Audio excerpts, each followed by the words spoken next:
I can't help but think that in Austen's novels, the most crucial virtue is the Christian virtue of hope.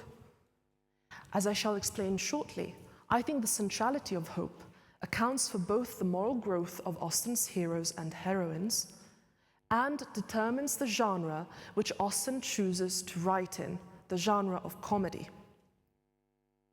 Hope is structurally essential in Austen's novels, and I mean that at the very level of the plot.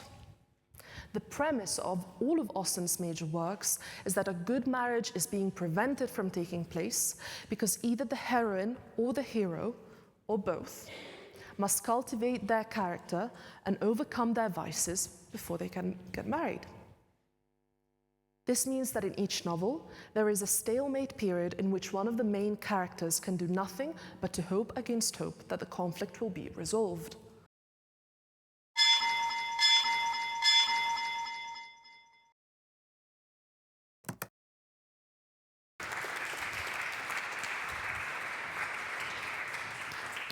Thank you so much. It's a real pleasure to be here in the Pusey House chapel, in such a beautiful chapel, to talk to you about probably my favorite topic that I could be talking about, which is Jane Austen.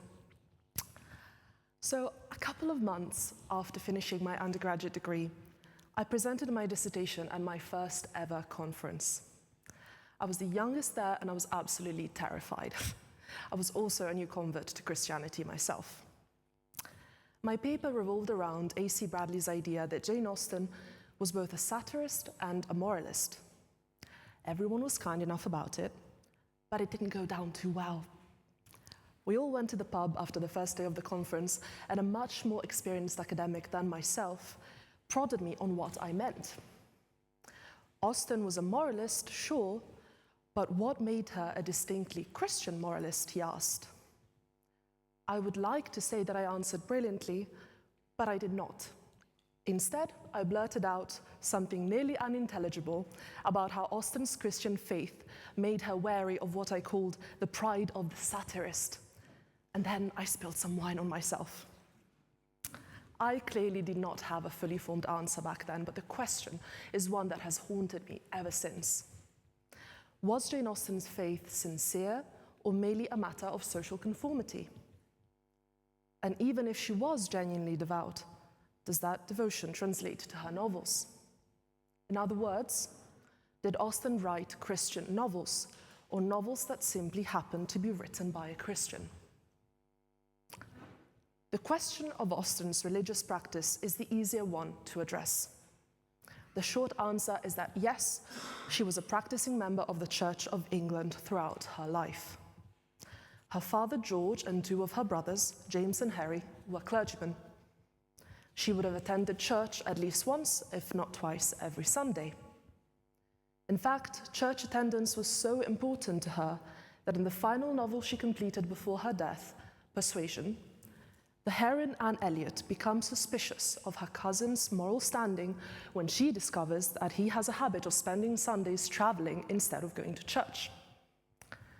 Similarly, in Mansfield Park, the hero, Edmund Bertram, is shocked to discover that Mary Crawford, the woman he is in love with, prefers private devotions to going to church, so he has to remind her of the duty of church attendance. As well as this, Austen took receiving communion very seriously. A copy of a book called A Companion to the Altar by William Vickers, signed 1794 and now residing at Princeton University Library, is one of only 20 books that we know with certainty to have been in Austen's personal collection. Biographer Irene Collins suggests that Austen would have made regular use of Vickers' book, a guide for Anglicans to prepare themselves spiritually to receive Holy Communion. Vickers emphasizes self-examination and repentance, which will become relevant to my discussion of Austen's novels in the second half of this lecture.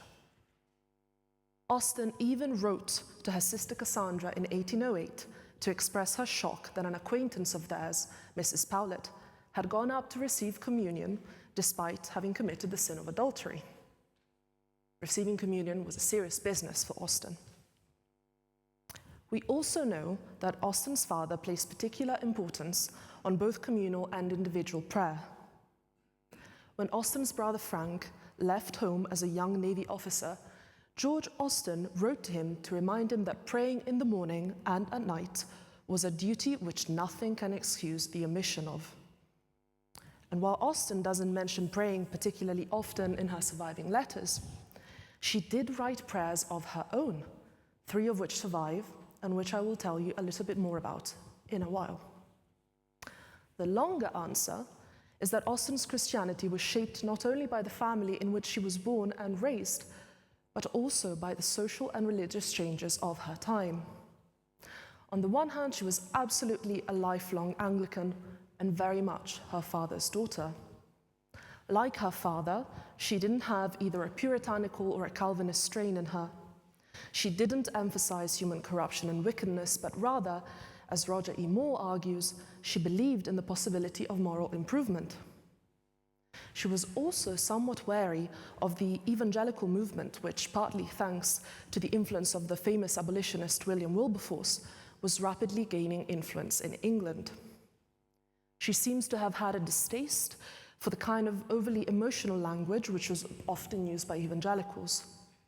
For example, she particularly disliked the sermons of her cousin Edward Cooper. As well as this, as Irene Collins tells us, evangelicals stressed the total depravity of human nature and the need to be born again through the gift of the Holy Spirit. This was a view Jane Austen could not possibly accept. The undesirable characters in her novels are not so much born wicked as led astray. End of quote. I think Collins has a point here. Take Mansfield Park, for example. The Bertram sisters are shown to be unprincipled and misguided, but this is more because their father has not tended to their education than because of any inherent flaws. And although Austen's characters do have conversions of heart, in fact, all of her major heroines and heroes do, they tend to be the cumulative result of deep reflection, not sudden, powerful conversions of the kind that we associate with the concept of being born again. In the same novel, Mansfield Park, the rakish Henry Crawford appears to abruptly reform himself out of a wish to win the heart of the heroine, Fanny Price, but as readers, we are not meant to trust this. Not long after, in fact, he ends up committing adultery with the married Maria Bertram. And yet, evangelicalism did have an influence on Austen in later life. She read and praised the evangelical writers Thomas Gisborne and Thomas Clarkson, and we know this from her letters. And when her niece Fanny Wright wrote to her in 1814 to ask her advice on whether she should consider an evangelical young man as a suitor, Austen replied, "I am by no means convinced that we ought not all to be evangelicals, and am at least persuaded that they who are so from reason and feeling must be happiest and safest."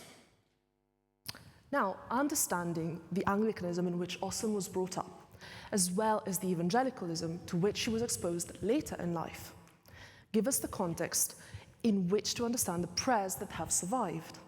And in turn, those prayers are, I believe, a much neglected key to understanding Austen's novels themselves.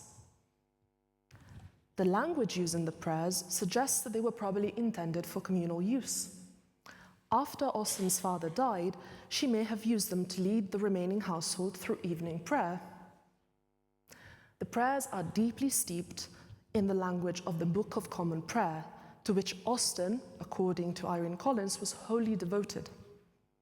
Other scholars agree. Bruce Stovall notes that the prayers employ the diction and rhythms of the BCP, and Margaret Ann Doody even argues that the Book of Common Prayer, that its influence on Austen extended to her novels, remarking that it is here, I believe, that we must look for the origins of Austen's balanced and coordinated sentences. The BCP was and still is, of course, central to the practice of the Anglican faith. And yet in Austen's prayers, as much as they are shaped by the Book of Common Prayer, a little bit of evangelical influence starts to seep through. Let's look at 2 very telling passages from the first of her prayers, and these should be on your handout. "Look with mercy on the sins we have this day committed, and in mercy make us feel them deeply, that our repentance may be sincere and our resolution steadfast of endeavoring against the commission of such in the future.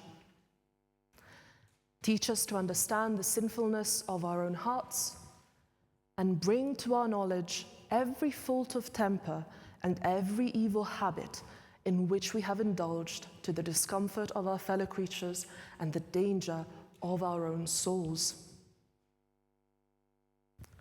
On the one hand, this prayer is distinctly Anglican in the Book of Common Prayer tradition, with its focus on correcting evil habits by reinforcing instead the habit of prayer.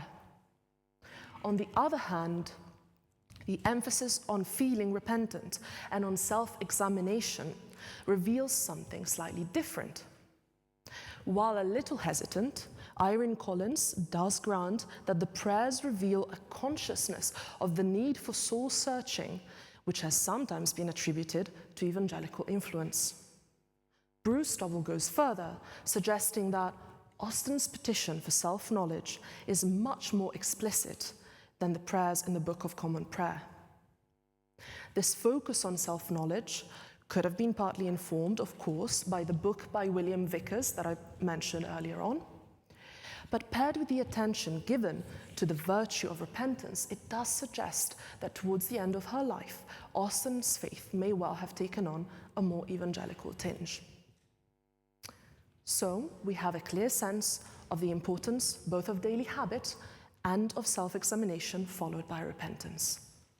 If we also look at the third prayer, we get an even fuller picture of the practices and virtues on Austen's mind. She asks God the following, and this should be on your handout as well. Incline us, O God, to think humbly of ourselves, to be severe only in the examination of our own conduct, to consider our fellow creatures with kindness, and to judge all they say and do with that charity which we would desire from them ourselves. Again, we find self-knowledge here, but we also find humility and charity, two distinctly Christian virtues. With all of this information at hand, we can now finally turn from Austen, the clergyman's daughter, to Jane Austen, the novelist. In literary studies in the last century, Austen has not always been seen as a distinctly Christian novelist. No one really questions her own private devotion, the evidence is plenty, but many simply view her work as separate from it. This is the argument that the eminent and otherwise brilliant Austen scholar Claudia Johnson makes in a book called 30 Great Myths about Jane Austen. In the chapter titled Myth 18, Jane Austen was a Christian moralist, Johnson concludes that despite Austen's own personal Christian faith, she's ultimately uninterested in passing moral judgments in her art. The late philosopher Gilbert Ryle, in his absolutely fascinating essay, Jane Austen and the Moralists, makes almost the opposite argument, but sort of comes around to the same conclusion. He argues that Austen was genuinely interested in moral questions, specifically that she was influenced by Aristotelian virtue ethics, but that her ethics was secular as opposed to religious. He goes on to say, and this quotation is on your handout, I am sure that Austen was personally not merely the dutiful daughter of a clergyman, but was genuinely pious.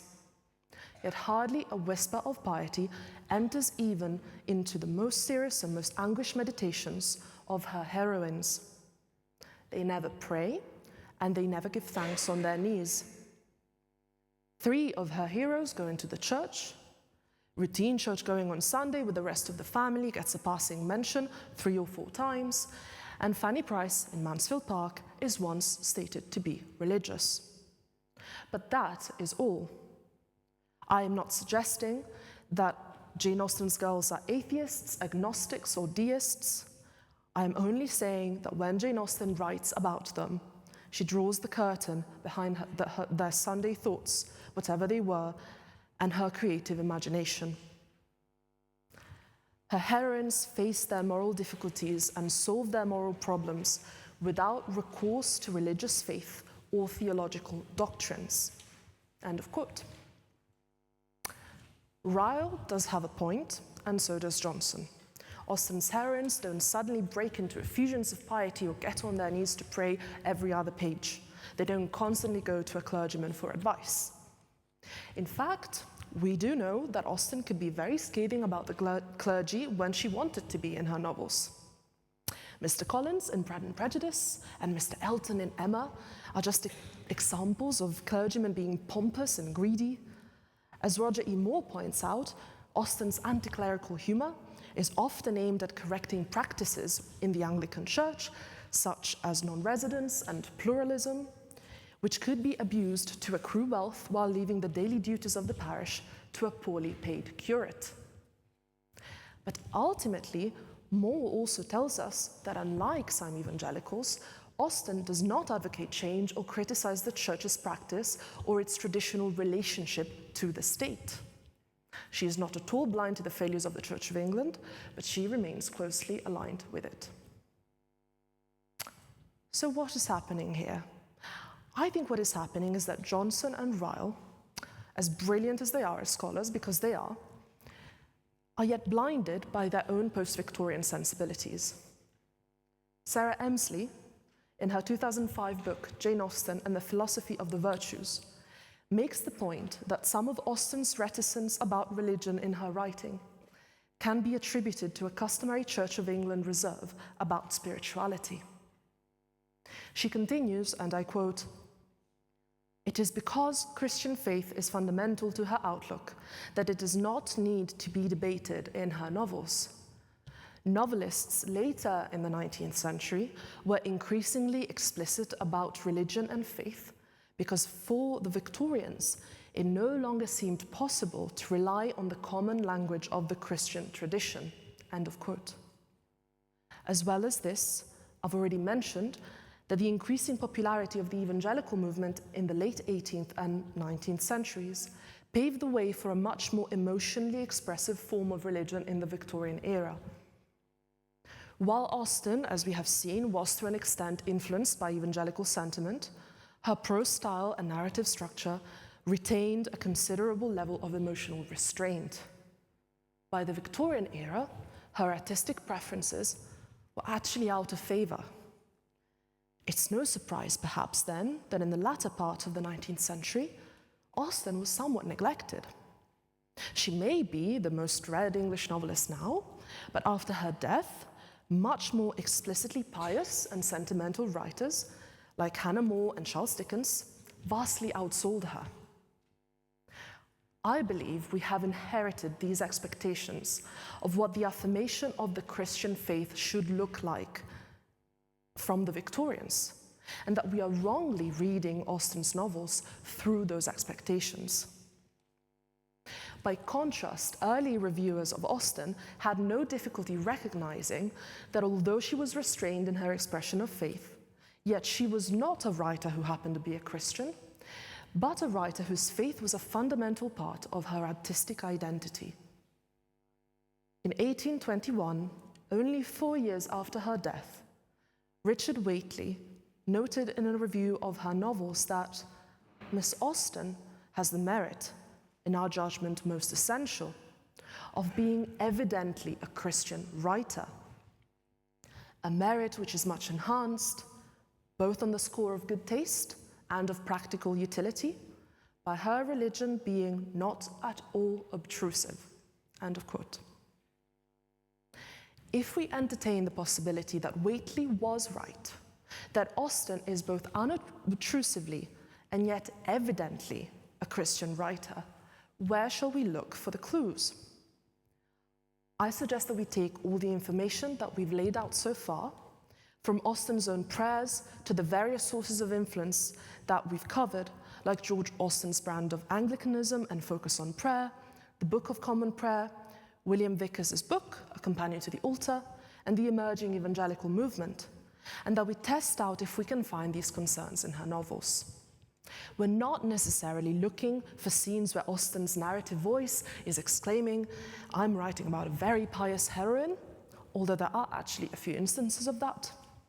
but rather we are looking for evidence that Austen is imbuing her characters with virtues and thought processes that only make sense in the specific Christian context of Austen's own faith practices.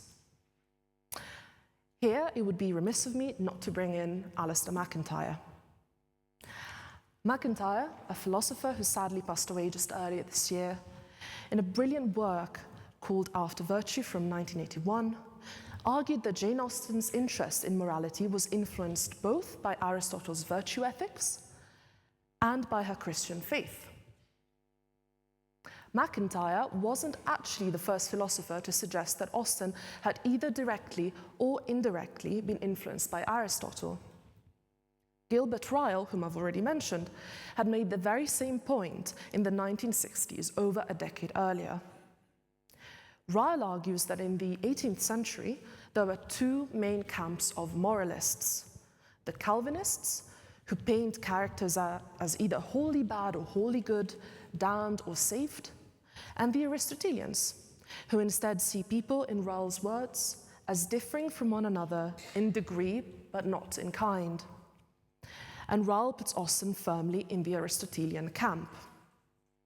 For Aristotle, your character is not fixed, but you can instead improve in certain qualities through developing the right habits or virtues. Now, remember when I said we should keep Austen's prayers at the back of our minds? Well, we have already seen that habit is really important to Austen, so I think Ryle is right in pointing out that she thinks in an Aristotelian way. But Ryle wrongly concludes that if Austen's ethic is Aristotelian, then it can't also be Christian. And here is where MacIntyre becomes key, because he corrects precisely this error. MacIntyre concludes that it is her uniting of Christian and Aristotelian themes that makes Jane Austen the last great, effective, imaginative voice in the tradition of thought about and practice of the virtues.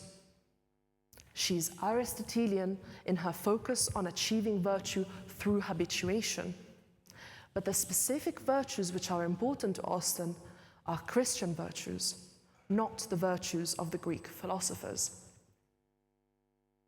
Remember when I mentioned that Austen's prayers emphasize not only habit, but also humility, self-examination, repentance?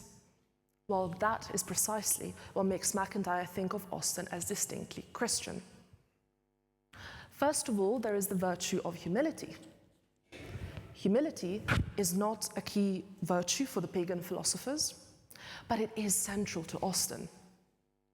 In the first prayer, she asks God, "Save us from deceiving ourselves by pride or vanity."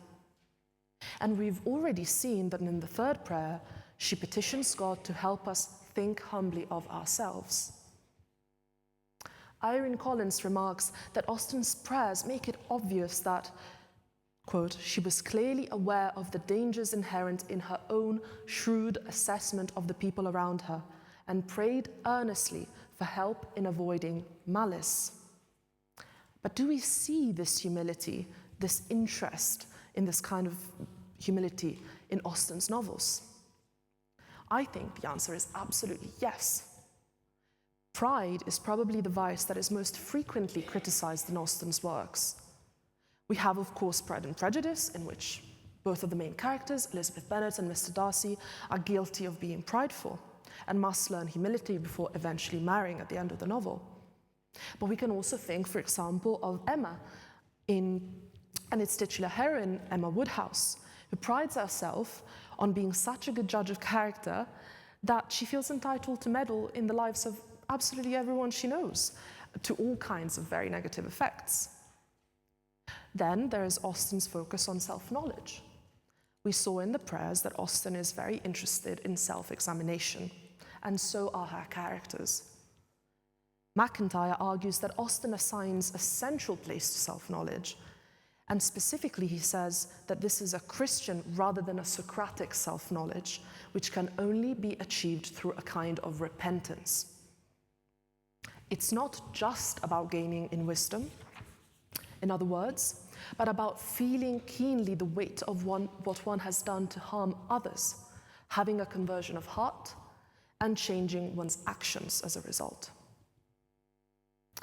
C.S. Lewis agrees with MacIntyre that repentance, which he refers to as undeception, is crucial in 4 out of Austen's major novels: Northanger Abbey, Sense and Sensibility, Pride and Prejudice, and Emma.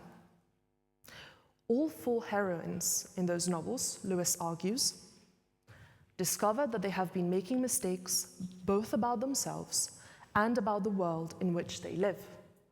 All their data have to be reinterpreted. All realize that the cause of deception lay within. This is such an important point that I want to spend some time looking at 2 out of those 4 examples of undeception, as Lewis terms it. Sense and Sensibility is perhaps the most explicitly Christian one. Marianne Dashwood, one of the 2 heroines of the story, is confessing to her sister Eleanor that she regrets her past behavior. After being abandoned by her suitor, Mr. Willoughby, Marianne lets herself descend into depression, eventually ignoring the needs and concerns of all those who love her, and almost dying from going on a long walk during a storm. I know this sounds a little ridiculous, but people really did die of bad weather back then. And in fact, for Jane Austen, rain was one of a very short list of good reasons not to attend church on a Sunday. Had I died, Marianne tells Eleanor, it would have been self-destruction, by which she means suicide. I wonder that the very eagerness of my desire to live, to have time for atonement to my God and to you all, did not kill me at once. Marianne seeks atonement. She wants to right her wrongs. And the use of the possessive when she says my God rather than simply God could hint, as we've already seen, that a little of that evangelical focus on a personal relationship with God is creeping through. Then we have Elizabeth Bennet in Pride and Prejudice. She has just received a letter from Mr. Darcy explaining why he decided to separate his friend Mr. Bingley from her sister Jane, and revealing that Mr. Wickham, who seemed respectable to Elizabeth, had in fact attempted to elope with Mr. Darcy's 15-year-old sister Georgiana for her dowry. Elizabeth is in shock that she has misjudged both Mr. Wickham and Mr. Darcy so severely because, like Emma, she thought she was a good judge of character. She grew absolutely ashamed of herself, the narrator tells us. Then we hear Elizabeth's internal dialogue. I, who have prided myself on my discernment, how humiliating this discovery, yet how just a humiliation. Till this moment, I never knew myself. Once again, we see 2 key virtues here, self-knowledge and humility. Elizabeth believes that this is the first moment she actually knows herself. And when she says how humiliating this discovery, of course she doesn't simply mean that she is embarrassed, although she is that as well, but rather that she has been humbled. What's interesting is that although neither MacIntyre nor Lewis really discusses this, Elizabeth's moment of repentance and humility is mirrored by Mr. Darcy's own admission of his pride at the end of the novel. After Elizabeth accepts his second marriage proposal, he admits to her that he was wrong to make Mr. Bingley think that Jane was not truly in love with him. He also admits that he should not have dismissed Elizabeth and her family as inferior to him. He confesses to her, "By you I was properly humbled." He learns the pitfalls of pride as much as Elizabeth does. Humility and self-knowledge, however, are not the only virtue that Austen cares about. MacIntyre suggests that constancy is particularly important in both Mansfield Park and in Persuasion, especially as it is reinforced by and reinforces the Christian virtue of patience. In Mansfield Park, Fanny Price patiently suffers because the man she loves is in turn in love with the glamorous but amoral Mary Crawford. And similarly, in Persuasion, Anne Elliot remains constant to Captain Wentworth even for the 8 long years that they are apart. For the Austen scholar Sarah Emsley, Austen prizes instead the importance of the virtue of faith, as well as contemplation, a virtue inherited from Aristotle, but which assumes particular significance in Christianity. The highest virtue is contemplative, argues Emsley. And then she cites a lyrical passage in Mansfield Park in which the heroine Fanny Price is speaking to Mary Crawford and praising the beauty of the evergreen trees on the estate grounds at Mansfield Park where she lives. And this quotation is on your handout as well. When one thinks of it, Fanny says, how astonishing a variety of nature. In some countries we know the tree that sheds its leaf is the variety, but that does not make it less amazing that the same soil and the same sun should nurture plants differing in the first rule and law of their existence. You will think me rhapsoding, but when I am out of doors, especially when I am sitting out of doors, I am very apt to get into this sort of wandering strain. One cannot fix one's eyes on the commonest natural production without finding food for a rambling fancy. This passage might be interpreted simply as an appreciation of the natural world, a capital R appreciation of nature, but I think Emsley is correct in assuming that Fanny is more specifically contemplating nature as God's creation.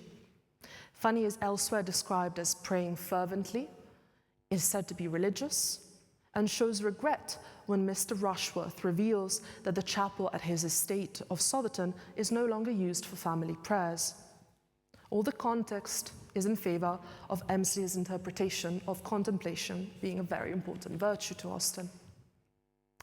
And yet, I can't help but think that in Austen's novels, the most crucial virtue is the Christian virtue of hope. As I shall explain shortly, I think the centrality of hope accounts for both the moral growth of Austen's heroes and heroines and determines the genre which Austen chooses to write in, the genre of comedy. Hope is structurally essential in Austen's novels, and I mean that at the very level of the plot. The premise of all of Austen's major works is that a good marriage is being prevented from taking place because either the heroine or the hero, or both, must cultivate their character and overcome their vices before they can get married. This means that in each novel, there is a stalemate period in which one of the main characters can do nothing but to hope against hope that the conflict will be resolved. To give a few examples, in Sense and Sensibility, Eleanor Dashwood is in love with Edward Ferrars, who is secretly engaged to be married to someone else, and for a large portion of the novel, she patiently waits in hope of a happy resolution, not knowing if Edward will ever be free of his prior engagement. In Pride and Prejudice, both Elizabeth and Mr. Darcy, at different stages of the story, hope the other is still in love with them while having no guarantee of it. In Mansfield Park, Fanny Price spends a long time hoping that Edmund Bertram will come to love her, despite his infatuation with Mary Crawford, and the list goes on. Yet no novel is so clear in its representation of hope as Persuasion. Its heroine, Anne Elliot, is still in love with Captain Wentworth over 8 years after having been persuaded to break off her engagement to him. And though she does not know this at first, he still requites her love. The entire plot of the novel relies on the enduring hope of the two main characters that Providence will reunite them if that is indeed God's will for them. In fact, the word Providence is used 3 times in Persuasion, which we should note is not even a particularly long novel to begin with, so the use of that word 3 times seems quite significant. In one instance, the narrator laments the fact that Anne's father, Sir Walter Elliot, lacked the principle or sense to maintain the family in the station of life, meaning rank and wealth, in which Providence had placed him. This gives us a clue to Austen's understanding of the term Providence. Trusting in Providence doesn't mean acting recklessly and simply expecting God to pull one out of a terrible situation regardless. Rather, it's about doing what is humanly possible, but leaving the rest to God's wisdom. The other two instances in which the word is invoked have to do with Anne and Captain Wentworth retaining hope in their potential future reunion. We see from Anne's internal thought process that now, age 27, which for Austen is a terribly old age, I'm 28, so I'm basically decrepit by Austen standards, that she would not now at 27 be as cautious as she had been when she was 19 in rejecting Wentworth, as this over-anxious caution, as she terms it, seems to her to insult exertion and distrust Providence. Once again, notice here that exertion, meaning effort and virtuous behavior, does not go against Providence, but rather works with it. The final instance of the use of the word Providence is halfway through the novel, but all the main characters go to Lyme Regis, and Anne and her sister narrowly miss meeting their long-estranged cousin, Mr. Elliot. Captain Wentworth not so subtly remarks to Anne that it must be the arrangement of Providence that she did not meet Mr. Elliot. Now, Mr. Elliot would have been considered a natural potential suitor for Anne, as their union would have meant keeping the Elliot estate, Kellynch Hall, within the family. So Captain Wentworth's words signal to Anne that it may be providential for her to remain single, implying that perhaps he's still interested in her. Of course, the more cynical among us could claim that Captain Wentworth is merely using a turn of phrase and does not realize the theological weight of his own statement. But I think this doesn't really square with the choice of diction in the rest of the novel.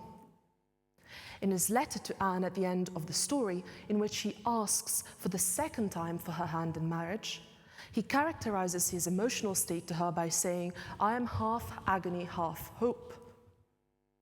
Note that he does not say half in agony or in hope. He wholly inhabits those two states at the same time.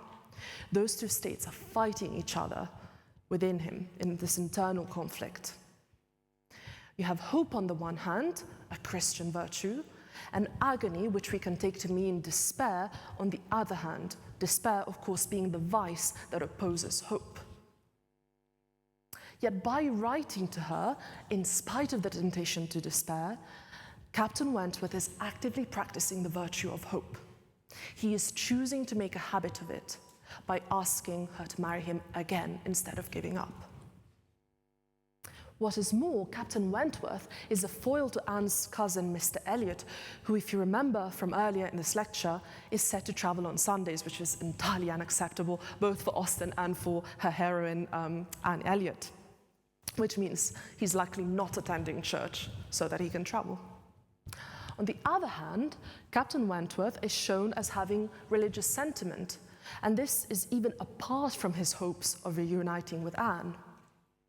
When Anne's relative, Louisa Musgrove, injures herself during a seaside trip to Lyme Regis, Anne observes Wentworth as he sat near a table, leaning over it with folded arms and face concealed, as if overpowered by the various feelings of his soul, and trying by prayer and reflection to calm them. So much so for Austen's heroines never being depicted praying. Here we have, perhaps not a heroine, but a hero, being depicted doing exactly that, praying ardently for someone's recovery. There are far more examples of the virtue of hope in Austen's novels that I do not have the time to go through today, unfortunately.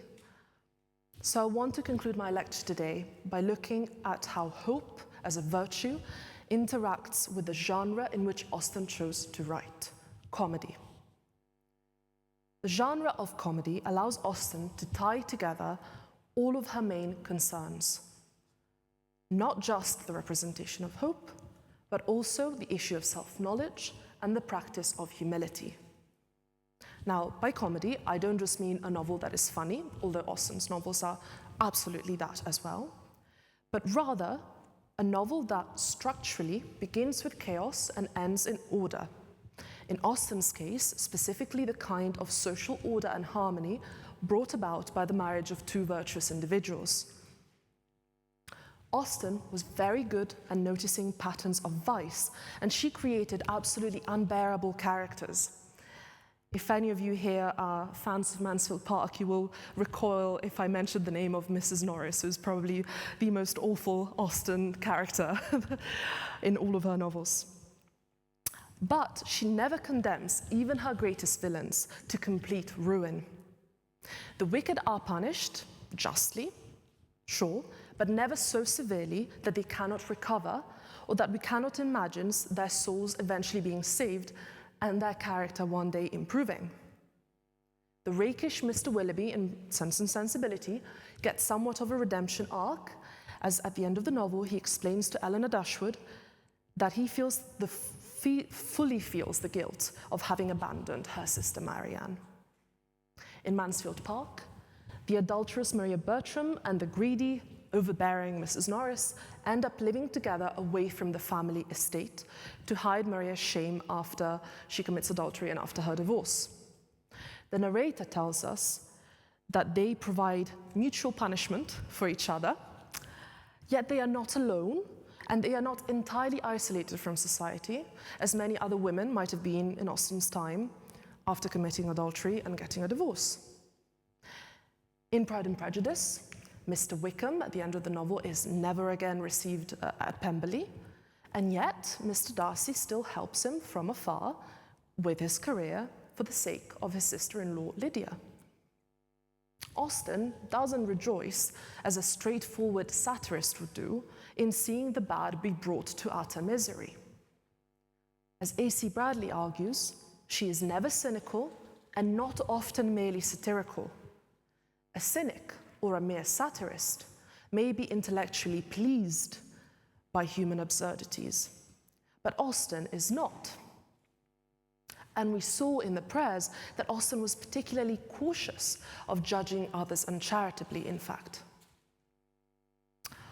So when I said, as a very inexperienced 21-year-old, that Austen's morality is distinctly Christian because she is wary of the pride of the satirist, perhaps I had a point after all. She only punishes the wicked to the extent that they deserve it, but no more than that. Her villains do not meet a tragic end, and hence, C.S. Lewis wrote that though the world of Austen's novels had the serious, unyielding core, it is not a tragic world. But it's MacIntyre, once again, who elaborates this idea most clearly. He wrote, and I quote, "Jane Austen's moral point of view and the narrative form of her novels coincide. The form of her novels is that of ironic comedy. Jane Austen writes comedy rather than tragedy for the same reason that Dante did. She is a Christian, and she sees the telos of human life implicit in its everyday form." Interestingly, Bruce Double also draws this comparison to Dante, arguing that in Austen's prayers, as in Christianity as a whole, life is a divine comedy. It is good, just, harmonious, and all will turn out well in the end. Once again, let me be clear, this doesn't mean that everyone ends up happy. But it does mean that none of Austen's characters are unjustly punished, and that social order is re-established by the end of each of her novels through a good marriage. Austen remains aware of human foibles throughout, but she is able to temper her judgment through the virtue of charity. Similarly, many of her characters, for example, Mr. Darcy, remain aware of human imperfections. For example, how ridiculous in Pride and Prejudice Elizabeth's family can be, but they learn to treat others more charitably. Now, I want to conclude today with a reflection on Christianity and the genre of comedy by theologian Reynold Niebuhr. In an essay on humor and faith, Niebuhr suggests that laughter is the beginning of prayer, because both laughter and prayer allow us to see the incongruities of our existence while still retaining hope in God's plan for salvation. But, Niebuhr adds, if laughter seeks to deal with the ultimate issues of life, it turns into bitter humor, and it becomes an expression of our own sense of the meaninglessness of life. That is precisely what a cynical satirist would do. Think, for example, if you've read them, of Evelyn Waugh's early satires, They are bitter. That's what a cynic does. He looks at humanity, judges it to be irreparably ridiculous, and laughs bitterly. And that is precisely what Austen did not do. She refused to see her characters in black and white. She refused to preclude the possibility of moral improvement, to lose hope that they might change. And in doing so, I argued that she presented an anthropology that is both distinctly Christian and distinctly comedic. Austen was very good at pointing out the incongruities of life, precisely because she had faith that when we are reunited with God, there will be no incongruities left. She could laugh at the folly of human behavior, precisely because she had hope. Hope in a providence that so often does what we least expect. Thank you so much.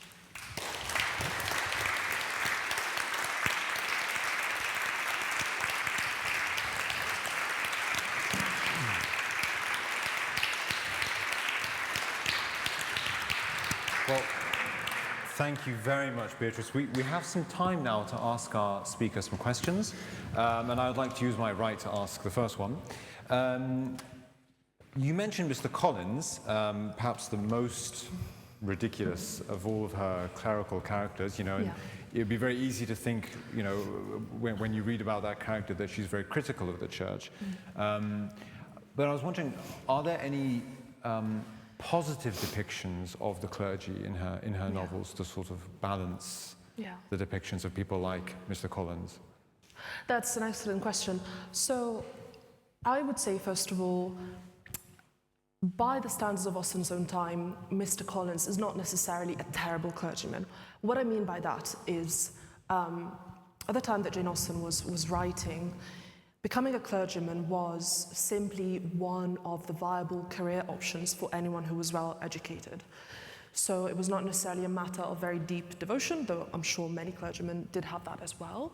But rather, especially if a young man was a younger son of a wealthy or middle-class family, it could be a viable career. It was not as high status as obviously being a landowner or being in the Navy or the Army or even having a career in politics or in law, but it was still a respectable profession. So many young men went into the church for that reason.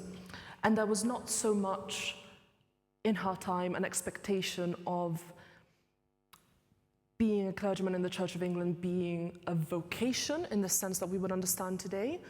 It was more, there are certain duties that you need to fulfill, and if you fulfill those, then that's all good. And that's what Mr. Collins does. You know, he seems like a fairly devout young man, even though he's ridiculous and uncharitable in many ways. He has many flaws, but he does seem to be genuinely a Christian, and he's even said to write his own sermons, which many clergymen did not do. Many clergymen would just take their sermons out of books of sermons that were popular at the time. So it does seem like he takes his duties seriously. Now, having said this, is this the standard that Austen is setting for her clergyman characters? Well, no, she does want something more out of them. And I say this because after Pride and Prejudice, after that was published in 1813, she started working on Mansfield Park, her next novel. And she actually wrote to her sister Cassandra saying that she was writing on a new book, on a new story, and saying that for this new story, she was going to have a complete change of subject, and the subject of her new book was going to be ordination. So we know that Austen is actually thinking of Mansfield Park not primarily as a novel about a love story or a marriage, although that happens at the end, but as a novel about ordination. So she does take the duties of a clergyman very seriously. And in fact, throughout the whole novel, Edmund Bertram, the kind of hero of the story, is preparing for ordination. And there is the whole issue of whether it is actually going to happen at the end or not, because he's also in love with Mary Crawford, who doesn't see being a clergyman as high status enough, and she's sort of subtly, well, not so subtly actually, trying to dissuade him from actually choosing that as his profession. He doesn't relent in the end, which is good. And there is a very interesting discussion, actually, somewhere around the middle of the novel, between Edmund Bertram, who is still preparing to be ordained, and the villain of the novel, Henry Crawford. Because Henry Crawford, he is a very good public speaker. He recites passages from Shakespeare's plays out loud for everyone at Mansfield Park. He impresses everyone with how well he reads. And he makes this remark about how he would have been an excellent clergyman because he's very good at public speaking, and being a clergyman is all about reading well and kind of entertaining the congregation, etc., etc. And Edmund Bertram is kind of shocked by this, and he reminds him, no, actually, it's not meant to be a performance. You're meant to genuinely care about your congregation, not just entertain them. So there is this tension between performance and genuine feeling that you find so often in Austen's novels. But in this case, specifically in the context of how important it is for someone going into the clergy, doing that for the right reasons. And it's interesting that Mansfield Park came right after Pride and Prejudice in terms of order of publication, because in Pride and Prejudice, of course, Mr. Wickham was famously offered a church living. So Mr. Darcy would have had what I believe is called the advowson. So he would have had the privilege of being able to name the next clergyman for the parish attached to the Pemberley estate, which is the kind of system of patronage that we also see with Mr. Collins and Lady Catherine de Bourgh. And Mr. Wickham could have had that, but he turns it down to, I believe, study law, which he also doesn't do in the end because he's Mr. Wickham and he's terrible. But the point being that he's offered that living, not because he's particularly religious or particularly devout, simply because of the system of patronage. And I think Austen is subtly, digging at that and kind of criticizing that through Mansfield Park. Very interesting, okay. Well, let's hear from our audience now. We have microphones available, so if I choose you, just wait for the microphone to come to you first. Could we take a question from here, please? Thank you very much. Thank you, and thank you so much for a fascinating lecture. I was glad that you mentioned Northanger Abbey, because I feel it often gets overlooked by Austen scholars. One of the most sort of common things to say about Northanger Abbey is that it is the perfect parody of the sensationalist Gothic novel, sort of as of Mrs. Radcliffe, and that whole genre. But do you think that, given the sort of all-knowing, almost polemical voice of the narrator, and the narrative of a young heroine who is tempted by the ways of the world, confused by supernatural powers, and then has to have a moment of self-reflection and ultimately marries a clergyman. Do you think that there's a meaningful case could be made that Austen was also in some way satirizing the polemical evangelical tracts promulgated by Hannah More and the such like, which have a very similar overarching narrative relating to their heroines? That's a very good question. So you're drawing the link between Northanger Abbey itself being a parody of the Gothic, or satire of the Gothic, and you're asking if Austen would have been perhaps at the same time satirizing that kind of sentimentalism. Yes, I would say that's quite likely. I mean, she's very scathing of. I don't believe, unless I'm wrong. I'm trying to think if she directly mentions Hannah More in her novels. I think she does. I think she says in one of her letters, sorry, I meant in one of her letters, not her novels, I think she mentions that she tried to read, I never know how to pronounce it, but one of Hannah More's most famous novels, Coelebs. I think that's how it's pronounced. I always get that wrong.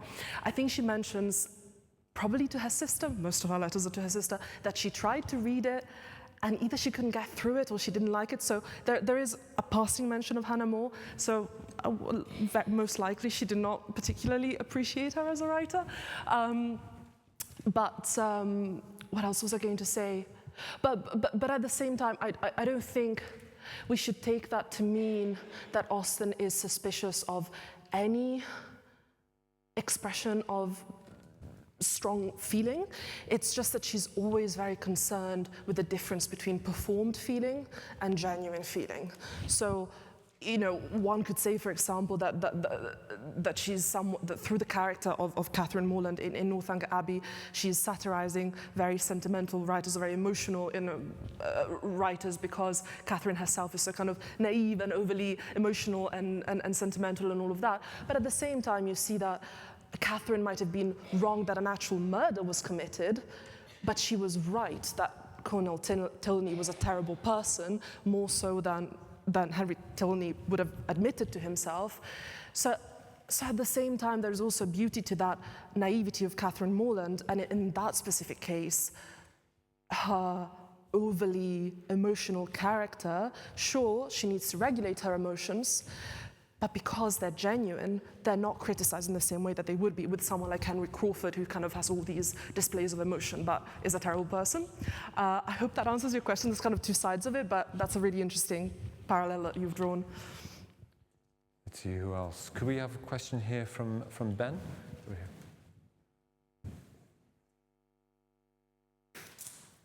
Thanks so much. You mentioned, or you just observed this common pattern of the marriage, or the books resolving with a good marriage. Social order restored through a good marriage was the quote. And then you talked about these social incongruities will disappear when we're united with God. Do you view her, does she connect those two things? Marriage, supper of the Lamb, a wedding restores social order in the larger narrative of the world, in the Christian understanding. Does she connect that with the structure of her novels? And then is this a purgatorial reformation that's happening inside of her novels? Does she draw those parallels? I'm just interested. So tell me if I'm wrong. So you're asking if she explicitly draws those parallels between a good marriage and the kind of salvation plan, or if I'm kind of more reading into it myself, or kind of drawing those conclusions versus her being more explicit about that. Is that fair? Okay. I would say, that's an excellent question. I would say she is never she's never explicit about that. What I would say is that it's very important to keep in mind what marriage as a sacrament would have meant to her at the time, which we have, to some extent lost in, post-Christian secular society now. And obviously there's a couple of places where we can look for that. Generally speaking, in Christianity, what is the purpose of marriage? It's for the two spouses to help each other get to heaven. So even at that level, the marriage plot of her novels revolves around the idea of two people not completing each other in the kind of silly soulmate, narrative that we often have these days, but it's more specifically two people that are going to actively help each other become more virtuous so that they go to heaven. So in that sense, you have the kind of microcosm of the greater plan of salvation in the microcosm of marriage, and then slightly more widely in the kind of small social circles that she's writing about, in these kind of tight-knit communities. If you have one family that has a good marriage, that benefits the whole community. And the other place where we can look for what marriage means to her, I would say, is the Book of Common Prayer, which I've mentioned a few times in the lecture. So in the Book of Common Prayer, in the kind of marriage service, the reasons that are given for the purpose of marriage is to have children, to avoid fornication, and companionship between the husband and wife. And that is exactly, what you see in the kind of good marriages she has in mind, especially the kind of the companionship aspect of it. So I think we have to look for it there. So it's not, maybe explicit, but she's doing on the small scale what, with a Christian framework will happen on a much wider level with the ultimate plan for salvation. You're putting me in mind of the fact that, there's that very famous quotation in one of her letters or something like that, where she said that she writes on like an inch of ivory or something like that. I don't know if anyone can correct me. I'm trying to think of the exact quotation, but the point is that she saw herself as someone working on the kind of minuscule details of what it's like to live in a small community, and detailing the kind of relationships that people have on a very small scale. But that doesn't mean that it can't kind of have wider implications, if that makes sense, if that answers your question. Let's have another question. Could we have a question? Thank you. And while you were speaking, I was trying to reflect as to whether I could remember any nonconformist or Roman Catholic characters in her novels, and I couldn't immediately. But I did wonder, from your knowledge of her biography, what exposure she had to non-Anglicans in her lifetime and in their social circles. Perhaps none, I don't know. Yeah, okay, so let me go through the examples I can think of. So she would have, obviously, evangelicals at the time, they would still have been within the Church of England, so in that sense they were not separate from Anglicans, but but they were starting to have some slightly different practices, especially in terms of the liturgy, and Methodism would have also already started to become popular, and she was aware of Methodists. I think, is it in Mansfield Park? I forget that towards the end of Mansfield Park there is some kind of snide remark aimed at Methodists. So clearly, she was aware of them, but maybe was suspicious of them. In terms of other kinds of nonconformists, I'm trying to think. Well, she speaks very highly in a letter of the abolitionist Thomas Clarkson, and I think he was to some extent slightly. I think he was an evangelical, so, so there are some examples there of her being aware of people that would not have been very, kind of traditional Anglicans in the same way. She also really didn't like her cousin, Edward Cooper, who was more kind of evangelical leaning.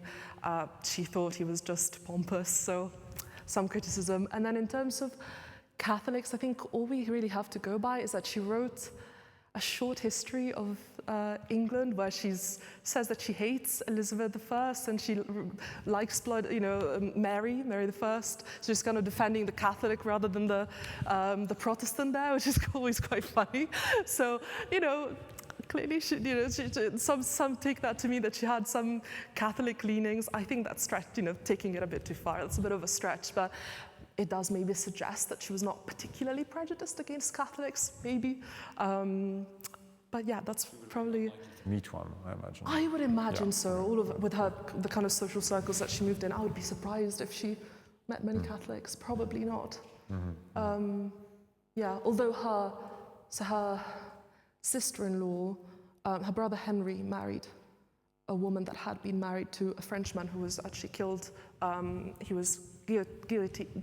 I can never say that word. Guillotined. So she had some exposure to at least someone coming from a Catholic country in that way. Yeah. Very good. Could we have a question here, please? What do you think is the role or the part played by Fordyce's sermons? Oh, that's a good question. Well, okay, so obviously Mr. Collins likes Fordyce's sermons very much, and he's always threatening to read them out loud, which is, it's one of the kind of running jokes for any Austen fans. Oh no, Mr. Collins is going to start reading Fordyce's sermons again to the Bennet sisters. I don't personally know the sermons very well. What I would say is that there are several instances that I can recall in Austen's letters where she's sort of critical of any, kind of manuals to young women or whatever it may be, or, works of instruction to young women that heavily focus on, for example, chastity. That's something that she's quite strongly enraged by. The reason being not because she didn't think chastity was important, but rather because at the time it was often portrayed as the only virtue that was important for women, whereas she's kind of saying, actually, there are many virtues that are important for women. So if you look, for example, at another novel, well, several other novels that were extremely popular in her time, there was a novelist called Samuel Richardson, whom Austen really liked, but many of his novels revolve around the main heroine remaining, chaste, and I think you can see that Austen is wrestling with that in her novels because, yes, she does criticize women that commit adultery or run away, like Lydia and like Maria Crawford, but she also doesn't think that that's the only important thing. And I think anything to her that kind of smacks of that attitude to women, she's slightly critical of. not to say that she didn't think that was important, but it just wasn't the only thing. And I wonder if some of the kind of satirizing of Fordyce's sermons comes from that. That would be my impression. But I would have to think longer about that. But thank you for that question. We have one final question here. I was wondering why the positive heroines are not doing any charitable work, which they could have done with children or with the poor in the parish or with the sick and so on. Why they're not doing that kind of work? Sorry, did you say? Sorry, I can't hear you very well. They don't do any charitable work. And the only one that comes to my mind is in Persuasion, where Anne is visiting a sick and poor friend. Yeah, that's a really good question. So that is something that is brought up in Emma. So we are told in Emma that she goes around to visit, I forget the name of the family, but she's kind of doing the rounds of all the families that are in difficult financial situations in her local kind of parish.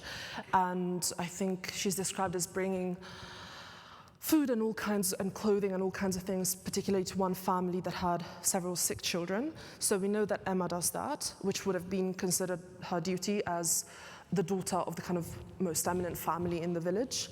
We don't often see it described in her other novels, that kind of charitable work taking place. I think it's one of those things where we have to assume that the most prominent families in her novels are doing that kind of work, and I say that because Jane Austen herself would have done that kind of work. She describes doing it in her letters. Her sister Cassandra would have done that kind of work. We know that was going on, especially daughters of clergymen were expected to do that kind of charitable work. So yes, it's mentioned a couple of times, not as prominent as, like you said, you might assume. I think that's partly because we're kind of assuming that that's going on in the background. But it is a good question. Maybe she should have mentioned it more often. And finally, just join me in thanking our speaker.